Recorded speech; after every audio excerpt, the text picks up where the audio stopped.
നമസ്കാരം. സിറിയയിലെ ഭരണം കൈവിട്ടു പോയതിനു പിന്നാലെ അസദിന് സ്വന്തം ഭാര്യയെ കൂടി നഷ്ടപ്പെടുകയാണ്. അതെ, സാമ്രാജ്യം കൈവിട്ടു പോയതിനു പിന്നാലെ അസദിന്റെ ഭാര്യ കൂടി അസദിനെ ഉപേക്ഷിക്കാൻ പോവുകയാണ്. പുറത്താക്കപ്പെട്ട സിറിയൻ പ്രസിഡന്റ് അസദിന്റെ ബ്രിട്ടീഷുകാരിയായ ഭാര്യ വിവാഹമോചനത്തിന് അപേക്ഷ നൽകിയിരിക്കുകയാണെന്നാണ് പുറത്തുവരുന്ന വിവരം.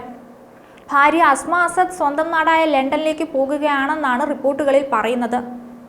പതിറ്റാണ്ടുകൾക്ക് മുമ്പ് സിറിയയിൽ നിന്ന് ബ്രിട്ടനിലേക്ക് കുടിയേറിയവരാണ് അസ്മയുടെ കുടുംബം. 25-ാം വയസ്സിൽ അസദിനെ വിവാഹം കഴിച്ചതിന് പിന്നാലെയാണ് അവർ സിറിയയിൽ സ്ഥിരതാമസം തുടങ്ങിയത്.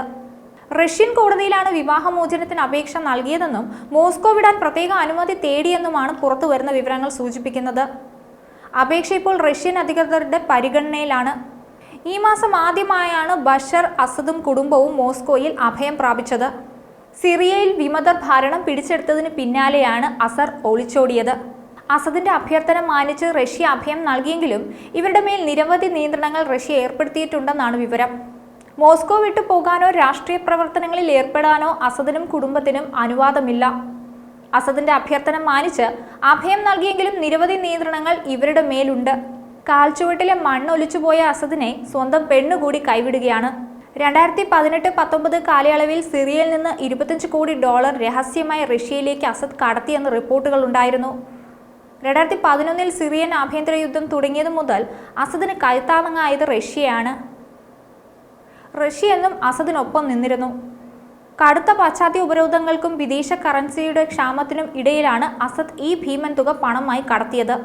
സിറിയൻ വിമതർക്കെതിരെ അസദിന് റഷ്യൻ സൈനിക സഹായം നിർണായകമായ ഘട്ടത്തിലാണ് പണ കൈമാറ്റം നടന്നത്.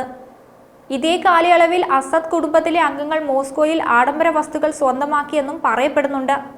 സെക്യൂരിറ്റി പേപ്പറുകൾ, സർക്കാർ ഉടമസ്ഥതയിലുള്ള പ്രിന്റിംഗ് കമ്പനിയായ ഗോസ്നാക്കിൽ നിന്നും പുതിയ സിറിയൻ ബാങ്ക് നോട്ടുകൾ, സൈനിക ഘടകങ്ങൾ എന്നിവ റഷ്യ സിറിയയിലേക്ക് കയറ്റുമതി ചെയ്തെന്നും കണ്ടെത്തിയിരുന്നു.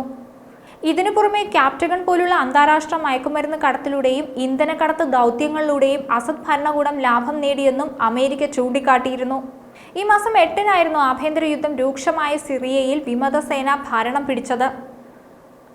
അസദിന്റെ ബാത്ത് പാർട്ടിയുടെ 53 വർഷം നീണ്ട ഏകാധിപത്യ ഭരണത്തിന് അതോടെ അന്ത്യമായിരുന്നു.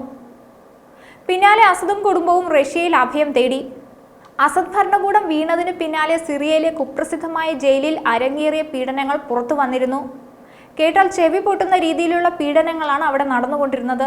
അതുകൊണ്ടാണ് അസദും കുടുംബവും രാജ്യം വിട്ട് ഓടിയപ്പോൾ ജനം ഈ ജയിലിലേക്ക് ഇരച്ചെത്തിയത്. അസദിന്റെ രാഷ്ട്രീയ എതിരാളികൾ, ആക്ടിവിസ്റ്റുകൾ, അസദ് കുടുംബത്തെ ചോദ്യം ചെയ്തവർ, മാറ്റത്തിനായി വാദിച്ചവർ തുടങ്ങി നിരവധി പേരെയാണ് ഈ ജയിലിൽ അടച്ചിരുന്നത്. 1987 മുതലാണ് ഈ ജയിൽ പ്രവർത്തിച്ചു തുടങ്ങിയത്. 2011 മുതൽ 16 വരെ മാത്രം 13,000 പേർ ജയിലിൽ കൊല്ലപ്പെട്ടു എന്നാണ് റിപ്പോർട്ടുകൾ. ജയിലിനുള്ളിൽ തീരെ ചെറിയ കുട്ടികൾ വരെ ഉണ്ടായിരുന്നുവെന്നാണ് വിവരം. വൃത്തിഹീനമായ സെല്ലുകളിൽ നരകതുല്യ ജീവിതമാണ് പലരും നയിച്ചിരുന്നത്. മറ്റൊരു വീഡിയോയുമായി വീണ്ടും കാണാം. ന്യൂസ് ഡെസ്ക് ഈനാട് മലയാളം.